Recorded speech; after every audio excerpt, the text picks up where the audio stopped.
Kali ini kita bicara mengenai sesi seleksi. Bagaimana proses seleksi dari awal sampai akhir sehingga diputuskan kandidat yang terpilih. Selamat mengikuti. Bismillahirrahmanirrahim. Teman-teman, kita kembali ke mata kuliah Manajemen Sumber Daya Manusia. Di sesi sebelumnya kita sudah bicara mengenai bagaimana perencanaan sumber daya manusia. Anda harus ingat bahwa sebesar apapun perusahaan, punya seberapa banyak pun gedung, punya seberapa banyak pun mesin, punya berapa banyak kendaraan, semua tidak bisa berjalan kalau tidak ada sumber daya manusia. Dan Anda harus ingat satu slide dari saya bahwa jika kita membangun SDM, maka SDM itulah yang akan membangun bisnis kita. Jadi rangkaian berpikir itulah yang Anda harus pahami di mata kuliah manajemen SDM. Lalu di dalam perencanaan SDM itu langkah pertama dari rangkaian panjang SDM adalah perekrutan, di mana di sesi sebelumnya kita bahas mengenai apa saja yang terkait dengan proses perekrutan. Kali ini saya akan masuk ke materi seleksi, agak sedikit beririsan dengan materi sebelumnya mengenai perekrutan. Dan buat saya materi seleksi ini juga menjadi salah satu materi yang agak saya tekankan kepada teman-teman semua, karena saya membayangkan bahwa Anda masih sangat muda.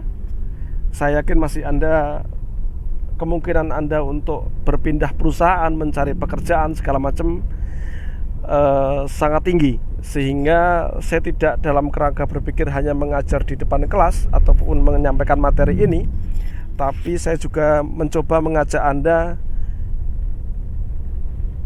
jika Anda sebagai seorang pelamar, kira-kira apa sih pola pikir Departemen HRD pada saat rekrutmen. Jadi saya menyampaikan materi kuliah, tapi juga mengajak Anda agar Anda suatu hari pada saat mengikuti proses seleksi segala macam, Anda punya sesuatu bahan dari mata kuliah ini. Jadi berpikir dua ya, berpikir Anda belajar manajemen SDM, dan berpikir karena Anda semuanya masih sangat muda, sehingga berpikir kira-kira bagaimana kacamata HRD pada saat proses rekrutmen. Nah, lebih spesifik lagi pada sesi kali ini saya akan mengajak teman-teman semua untuk bicara mengenai seleksi ya. Dan seperti biasa, sebelum saya masuk ke materi, selalu saya sampaikan satu slide untuk kita semua sebagai sebuah quotes yang memotivasi. Kali ini saya mengambil quotes dari Imam Ghazali. Kalimatnya adalah, untuk mendapatkan sesuatu yang Anda inginkan, Anda harus bersabar dengan sesuatu yang barangkali Anda benci. Saya yakin tidak semua dari Anda, meskipun statusnya mahasiswa dan kuliah, tidak semua dari Anda semangat untuk belajar. Tidak semua dari Anda senang belajar. Nah, kalau Anda ingat quotes yang saya sampaikan ini, barangkali itu bisa sedikit mereduksi, bisa sedikit mengurangi kekurangsenangan Anda belajar. Karena apa? Kalau memang Anda ingin mendapatkan sesuatu, maka Anda terpaksa harus bersabar dengan sesuatu yang tidak Anda sukai. Salah satunya belajar. Semoga meskipun kita ketemunya bukan di depan kelas, tapi di depan laptop, di depan handphone, melalui media ini, semoga Anda tidak mengurangi semangat Anda untuk belajar ya. Saya berusaha sebisa mungkin memberikan materi yang menarik, cara penyampaian yang sebisa mungkin bisa Anda mengerti, dan saya selalu sediakan WA group untuk teman-teman berdiskusi, bertanya, dan semuanya yang bisa kita lakukan di sana ya. Jadi itu usaha saya, usaha kita semua untuk mereduksi tidak adanya pertemuan di depan kelas ya. Baik, jadi sesi kali ini saya bicara mengenai seleksi. Jadi lebih spesifik dari proses perekrutan. Tentu hal pertama adalah saya coba masuk dari definisi apa itu seleksi. Jadi seleksi adalah proses bertahap untuk memperoleh dan memanfaatkan berbagai macam informasi mengenai para pelamar guna menentukan siapa yang akan ditarik sebagai karyawan untuk mengisi lowongan posisi jangka panjang maupun pendek. Ya, jadi di sini adalah usaha dari perusahaan untuk mendapatkan informasi mengenai ini pelamar saya siapa sih, karakternya seperti apa, kompetensinya seperti apa, jam terbangnya seperti apa. Ini adalah seleksi, ya. Dan kalau kita lebih dalam lagi, proses seleksi itu dimulai dari sejak lamaran itu masuk sampai dengan adanya keputusan mengenai siapa yang terpilih menjadi karyawan baru. Itu adalah satu proses yang kita sebut dengan seleksi. Lalu berikutnya adalah langkah dasar proses seleksi. Apa sih langkah-langkah yang harus kita lakukan pada saat proses seleksi? Satu adalah kriteria yang diinginkan seperti apa. Kita harus tetapkan kriteria itu. Misal, kriterianya adalah lulusan sarjana, kriterianya adalah usianya sekian, kriterianya adalah menguasai bahasa bla bla bla bla, kriterianya adalah pengalamannya bla bla bla bla. Tentukan sejak awal. Jadi pada saat kita akan merekrut, akan menseleksi karyawan, tentu kita sejak awal sudah harus menentukan kriteria apa saja yang kita inginkan untuk posisi itu. Memilih berbagai macam prediktor dan teknik-teknik penilaian. Jadi teknik penilaian itu juga menjadi salah satu langkah dasar proses seleksi. Jadi apakah penilaiannya dititik beratkan kepada ujian tulis, apakah penilaiannya dititik beratkan kepada ujian wawancara, ataukah penilaiannya diletakkan pada setelah karyawan melaksanakan on the job training misalkan. Itu semua ditetapkan sejak awal. Lalu kita juga harus menentukan waktu yang tepat untuk mengukur setiap prediktornya, ya. Dan terakhir adalah mengolah informasi yang terkumpul dan mengambil keputusan seleksi. Jadi setelah informasi semua terkumpul, bagaimana tes tertulisnya, bagaimana tes wawancaranya, bagaimana tes kesehatannya, semua data itu diolah menjadi sebuah informasi dan akhirnya diambillah sebuah keputusan seleksi, ya, hasil seleksi. Nah, kalau bicara seleksi, ada dua metode seleksi, metode non ilmiah dan metode ilmiah. Apa itu metode non ilmiah? Jadi seleksi itu dilaksanakan tanpa menggunakan kriteria, tanpa menggunakan standar ataupun spesifikasi yang nyata, tapi hanya berdasarkan perkiraan dan pengalaman saja. Jadi misalkan saya mencari karyawan pabrik misalkan, kalau saya menggunakan metode non ilmiah, berarti saya tidak menggunakan tes apapun. Saya cukup menggunakan perkiraan dan pengalaman saja. Jadi misalkan yang sederhana-sederhana saja, misalkan surat lamarannya tulisannya seperti apa, lalu penampilan fisiknya seperti apa, lalu yang mereferensikan kandidat ini siapa, ijazahnya seperti apa, surat keterangannya seperti apa. Jadi sesuatu yang hanya menggunakan subjektivitas, menggunakan perkiraan, ya. Nah, itu adalah metode non ilmiah karena tidak melalui metode-metode yang terstruktur yang seperti layaknya rekrutmen yang profesional. Nah, berikutnya adalah metode ilmiah, metode seleksi yang ilmiah, di mana seleksi itu didasarkan pada sejak awal spesifikasi jabatannya, spesifikasi posisi yang dibutuhkan itu sangat nyata, sehingga dari awal sudah ada pedoman kriteria dan standar tertentunya. ya. Jadi pada saat melakukan seleksi menggunakan metode kerja yang jelas dan sistematis. Jadi ada tes kompetensinya, ada tes psikologinya, ada wawancaranya, ada banyak parameter yang dipakai. Jadi itulah yang disebut dengan metode ilmiah. Sepanjang pengalaman saya, tentu saya sebagai pelamar ataupun saya sebagai perusahaan, maka memang metode ilmiah lah yang banyak digunakan. Di sesi sebelumnya saya sempat cerita ke Anda bahwa ada beberapa jenis pekerjaan yang menggunakan metode non ilmiah pada saat proses seleksinya. Yang saya tahu adalah ada sebuah kantor pengacara besar di mana proses seleksinya bukan menggunakan metode ilmiah, tapi menggunakan metode non ilmiah karena mengutamakan referensi atau rekomendasi. Jadi calon pengacara ini yang merekomendasikan siapa, kira-kira gitu ya. Lalu juga kadang-kadang Anda perhatikan ada beberapa jenis pekerjaan yang mengutamakan penampilan fisik pelamar. Misalkan kayak apa ya, mungkin katakanlah kayak ini, Anda tahu kalau ada pameran-pameran ada SPG yang tentunya penampilan sangat diutamakan. Jadi sehingga pada saat proses seleksinya pun pasti penekanan awalnya adalah di penampilan fisik pelamar. Ya tentu Anda sebagai penonton pameran pasti merasa kurang tertarik kalau mbak-mbaknya yang jaga itu kira-kira tidak semenarik yang Anda bayangkan.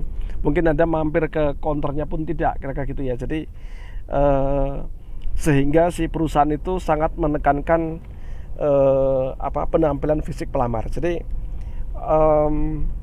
dua metode ini sama-sama berjalan dan semua ada plus minusnya, ya. Atau yang kemarin sempat saya ceritakan mengenai, saya sebut nama perusahaannya ya, konon bis Maya Sari Bakti itu juga proses seleksi drivernya menggunakan referensi. Jadi seseorang masuk karena referensi dari driver sebelumnya, kira-kira gitu ya. Jadi ini metode seleksi bisa menggunakan metode non ilmiah, bisa menggunakan metode ilmiah. Nah, berikutnya adalah bagaimana sih teknik-teknik menilai pelamar, ya? Jika Anda tergabung dalam departemen HRD atau bahkan Anda menjadi manajer HRD, maka tentu Anda harus menguasai teknik-teknik menilai pelamar. Satu adalah riwayat pribadi pelamar. Tentu di sini kita bisa lihat dari daftar riwayat hidupnya, dari kurikulum vitae-nya. Dari situ kita bisa melihat seperti apa sih riwayat yang bersangkutan, pendidikannya bagaimana, jam terbang pengalamannya seperti apa, aktivitasnya di luar perusahaan seperti apa, tambahan aktivitasnya seperti apa. Di sini akan kelihatan di dalam CV yang disampaikan oleh pelamar, sehingga kita bisa melihat pribadi pelamar itu seperti apa. Pemeriksaan referensi. Sering kita harus mencantumkan siapa orang yang bisa dikontak oleh perusahaan kalau perusahaan itu ingin menanyakan atau mengkonfirmasi diri kita. Jadi misalkan saya mencantumkan mantan atasan saya atau mantan teman-teman saya di kantor yang lama, sehingga pada saat nanti saya diinterview di kantor yang baru, mereka bisa mengkonfirmasi ke mantan atasan saya bagaimana performanya orang ini, bagaimana pekerjaannya orang ini, kira-kira seperti itu, ya. Jadi itu pemeriksaan referensi. Tes tertulis tentu terkait dengan tes tulis ya, bisa tes potensi akademik, bisa macam-macam. Simulasi berikutnya adalah melalui simulasi kerja. di dalam beberapa jenis pekerjaan juga sangat mungkin langsung mengikuti proses simulasi kerja. Contoh driver misalkan, langsung aja coba Anda kemudikan kendaraan itu gitu ya, kira-kira seperti itu. Wawancara, tentu prosesnya selain tes tulis biasanya Anda mengenal wawancara. Tes kesehatan,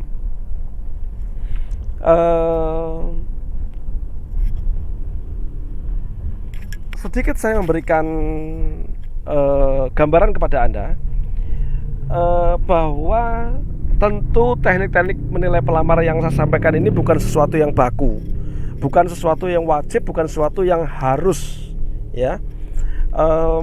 Saya sebagai pelamar maupun sebagai wakil perusahaan tidak pernah menggunakan metode yang sebaku ini, ya. Selama saya pernah dites, saya mendapatkan tes kesehatan baru sekali saja pada saat saya masuk ke Panasonic. Itu menggunakan tes kesehatan yang lumayan detail, ya.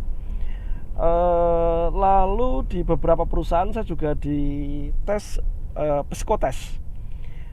Bahkan sampai kami harus datang ke kantor konsultan psikolognya, dan kami seharian di tes secara psikologi. Jadi tapi tidak semua perusahaan juga seperti itu. Akan tapi kira-kira secara garis besar inilah teknik cara menilai pelamar. Jadi teknik-teknik menilai pelamar, ya. Saya lanjutkan. Jenis-jenis tes kerja. Satu adalah tes psikologi. Tujuannya apa? Tujuannya untuk mengukur kepribadian, melihat cara berpikirnya, logikanya, dan kreativitasnya, ya. Jadi sekarang banyak sekali tools atau alat untuk melihat bagaimana kepribadian kandidat, kepribadian pelamar. Kalau teman-teman pengen lihat, salah satunya Anda bisa lihat di web 16 personalities. Jadi ada beberapa perusahaan, bahkan ada senat mahasiswa yang menggunakan tes sederhana itu sebagai salah satu alat untuk rekrutmen kepanitiaan.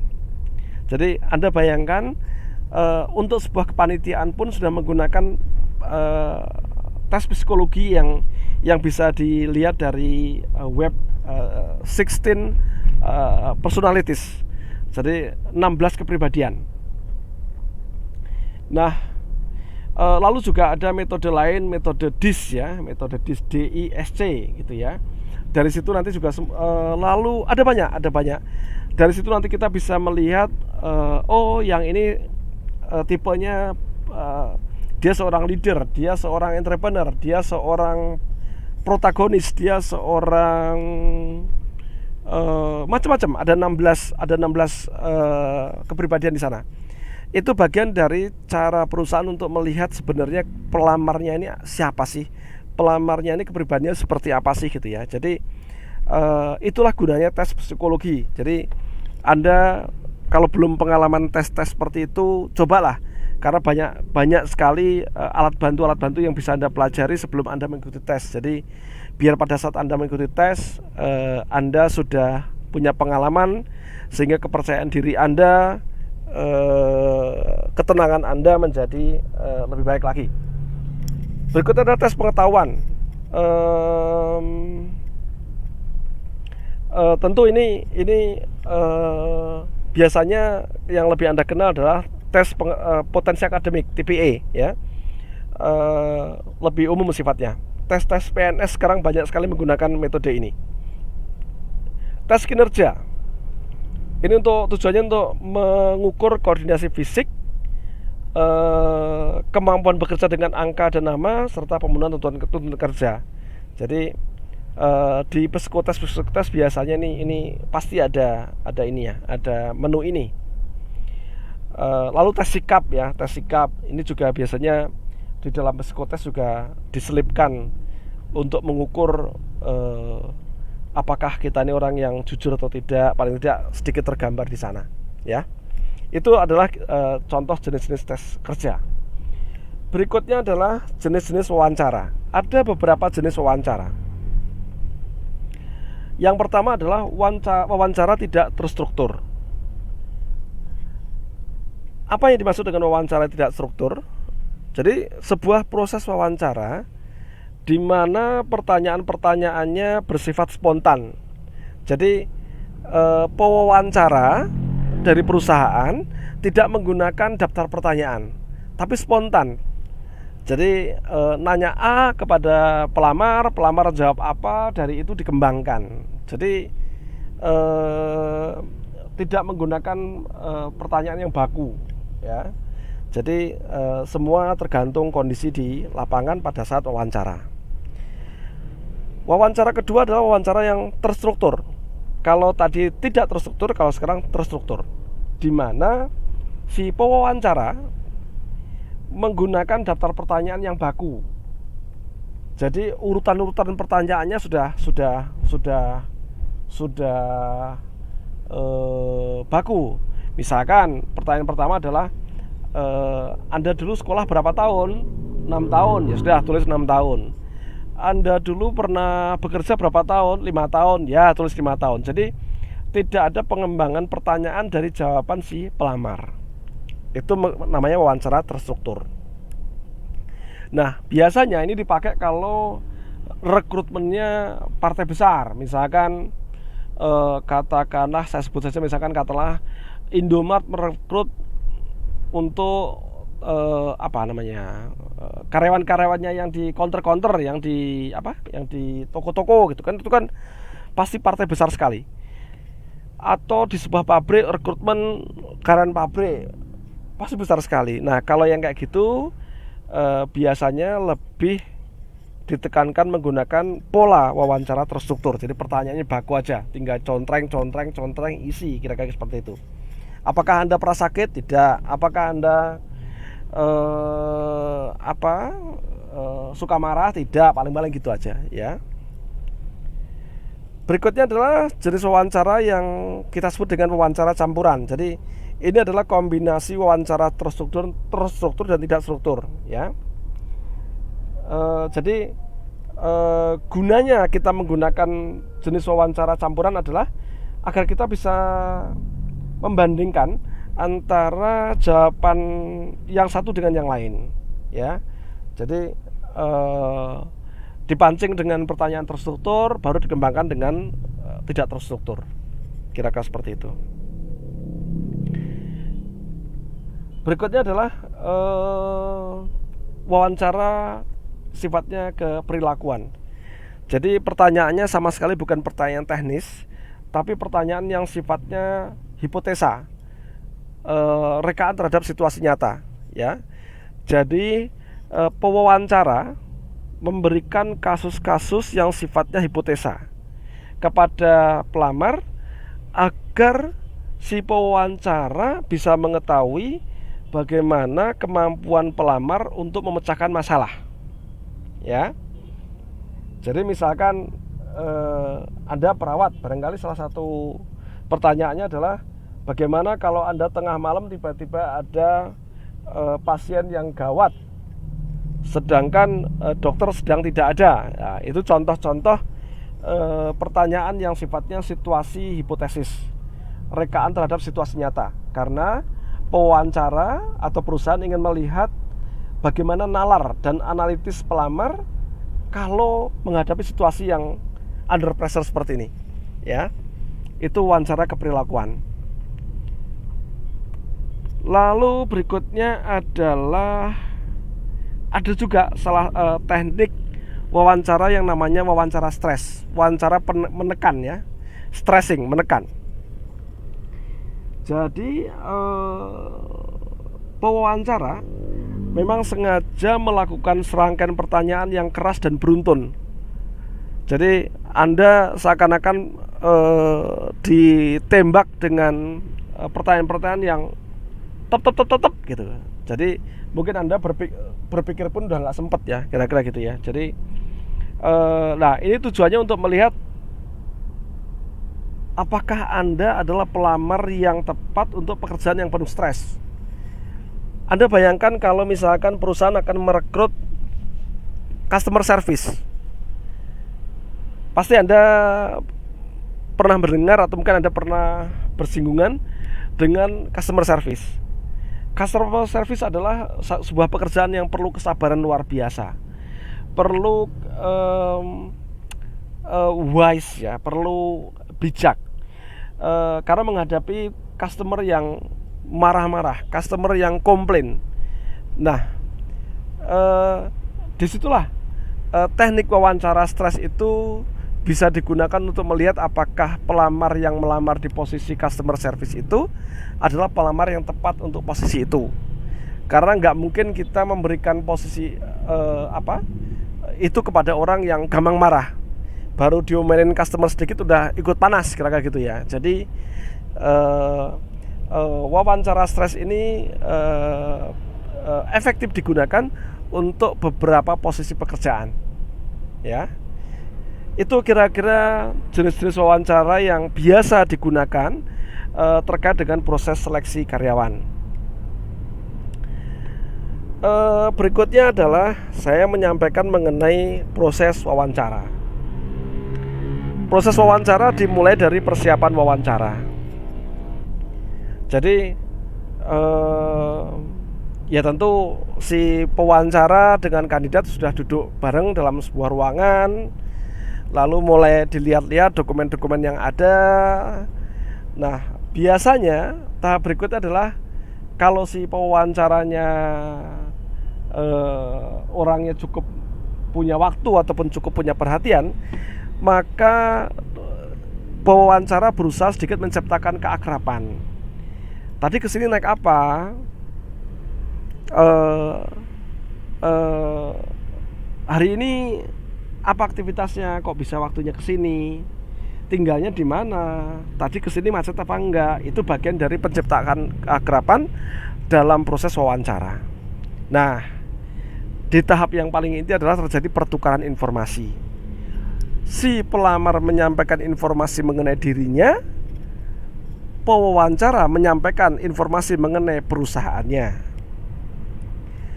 Pewawancara menyampaikan, Bapak, Ibu, Mbak, Mas, kami perusahaan tas.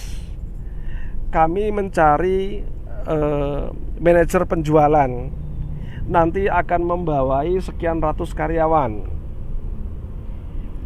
Untuk itulah Anda kami undang sebagai kandidat manajer penjualan. Itu berarti informasi dari perusahaan. Lalu dari pelamar juga akan menyampaikan informasi siapa Anda sebagai pelamar, ya. Biasanya oleh pewawancara diberikan kesempatan untuk dalam waktu beberapa menit, coba Anda perkenalkan diri Anda itu siapa, ya. Disinilah pertukaran informasi. Setelah semuanya selesai, maka ada penutupan. Baik, interview hari ini cukup. Nanti kita ikutin proses selanjutnya. Nah, tentu setelah itu Departemen HRD akan melakukan evaluasi bagaimana proses wawancara yang tadi sudah dilakukan, ya. Misalkan, wah, kandidatnya tadi kok kurang enak ya diajak ngomong ya. Kandidatnya tadi sok pinter ya. Wah, kandidatnya tadi enak ngomongnya ya, jelasinnya jelas, kira-kira seperti itu. Jadi selesai proses wawancara, Departemen HRD sebagai departemen yang menjadi tuan rumah dari proses rekrutmen itu, proses seleksi itu, maka melakukan evaluasi dari wawancara tersebut. Seperti itu ya, Anda bisa mengerti. Nah, kalau kita bicara seleksi, proses dan di dalamnya ada wawancara, ada beberapa kesalahan pewawancara. Kesalahan pertama adalah saya sebut sebagai halo effect. Apa itu halo effect? Jadi pewawancara atau perusahaan mengambil kesimpulan hanya berdasarkan informasi yang terbatas, tanpa memandang berbagai karakter lainnya dari si pelamar. Jadi misalkan gini, mentang-mentang pelamarnya murah senyum atau pelamarnya cakep gitu ya, kita udah langsung menentukan, wah ini kandidat ini tepat ini untuk posisi kita gitu ya. Jadi kesan pertama sudah langsung memberikan sebuah keputusan dari proses itu. Itu dalam konteks yang positif. Dalam konteks yang negatif, misalkan gara-gara rambutnya gondrong, atau gara-gara pakai celana jeans, atau pakai lengan pendek misalkan, kita langsung, wah ini nggak sopan ini, udahlah kita gagalin aja gitu. Jadi halo efek dari pandangan pertama, jangan sampai itu mempengaruhi objektivitas proses wawancara, dan itu biasanya terjadi. Makanya saya sebut sebagai kesalahan pewawancara ya. Kesalahan pertama adalah halo efek. Kesalahan pewawancara yang berikutnya adalah adanya pertanyaan yang mengarahkan. Jadi si pewawancara berusaha mendikte pelamar agar jawabannya itu mengarah yang kita mau.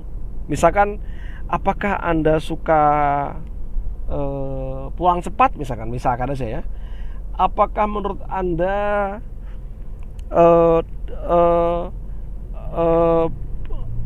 datang tepat waktu itu penting gitu ya. Jadi itu pertanyaan-pertanyaan yang langsung mengarahkan kita kepada apa yang diinginkan oleh pewawancara ya. Itu biasanya terjadi pada proses wawancara.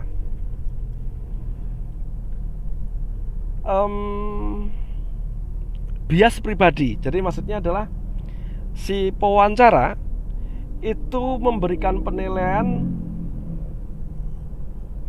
atas prasangka pribadinya dia kepada kelompok tertentu. Jadi misalkan menganggap bahwa kalau mencari tenaga salesman itu harus yang posturnya tinggi. Atau misalkan sejak awal secara pribadi dia udah menganggap bahwa pekerjaan ini hanya cocok untuk pria misalkan. Akibatnya apa? Kalau ada pelamar wanita menjadi tidak diindahkan, menjadi tidak diperhatikan. Nah itu namanya bias pribadi. Pandangan pribadinya dia mendominasi dalam proses wawancara itu bias pribadi ya. Berikutnya adalah kesalahan wawancara berikutnya adalah dominasi pewawancara. Ingat, kita ini lagi mewawancarai kandidat untuk menyampaikan informasi sebanyak mungkin mengenai dirinya dari pelamar itu. Jangan sampai justru pewawancaranya yang ngomongnya kebanyakan. Akibatnya apa? Pelamarnya malah kurang memberikan informasi, kurang memberikan keterangan ya. Jadi pewawancara terlalu dominan. Itu kesalahan pewawancara yang keempat. Kalau ada kesalahan pewawancara, berarti sangat mungkin juga ada kesalahan peserta wawancara ya. Nah, apa kira-kira? Satu adalah tidak serius ya. Berbicara terlalu banyak, membuat tidak mendengarkan. Nah, saya sangat sering menemukan adalah kesalahan yang terakhir ini, tidak mempersiapkan diri. Anda harus tahu bahwa Anda sekarang hidup di dunia digital.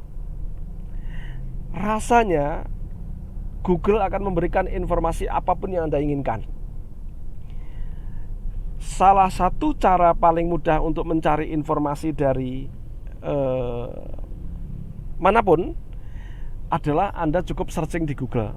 Nah, sering sekali kalau saya berhadapan dengan pelamar, kalau kami tanyakan, Anda tahu perusahaan kami gitu ya, meskipun Anda itu memang belum pernah bekerja di perusahaan kami, usahakan Anda mencari referensi melalui internet.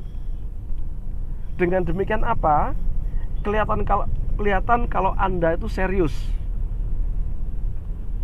Nah, ini yang biasanya yang sering terjadi. Jadi kandidat merasa bahwa dengan datang tanpa persiapan apapun itu sudah cukup. Bukan, belum cukup. sebagai pelamar Anda harus menyiapkan sebanyak mungkin tentang Anda itu datang ke perusahaan apa, apapun yang Anda tahu lah. Bisa dari internet, bisa dari orang yang merekomendasikan Anda, banyak hal.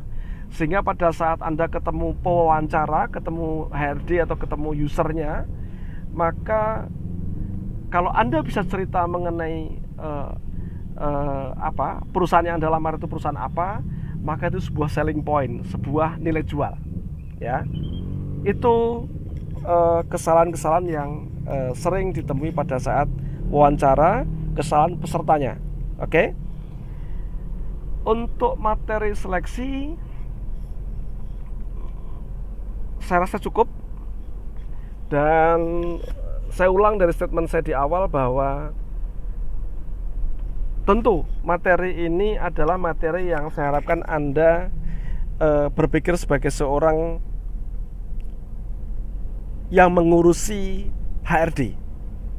Jadi kacamatanya adalah kacamata ilmu HRD. Tapi dalam beberapa slide saya mengajak Anda kalau Anda sebagai seorang pelamar.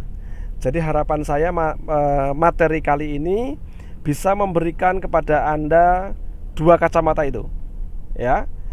Feel free, terbuka untuk Anda diskusi, bertanya, masukan, kritikan apapun. Feel free. Semua sampaikan lewat grup, insya Allah saya akan berikan tanggapan. Ataupun Anda sampaikan lewat komen-komen di channel ini, ya. Dari saya cukup untuk materi ini, dan sampai jumpa di materi selanjutnya. Terima kasih. Wassalamualaikum warahmatullahi wabarakatuh.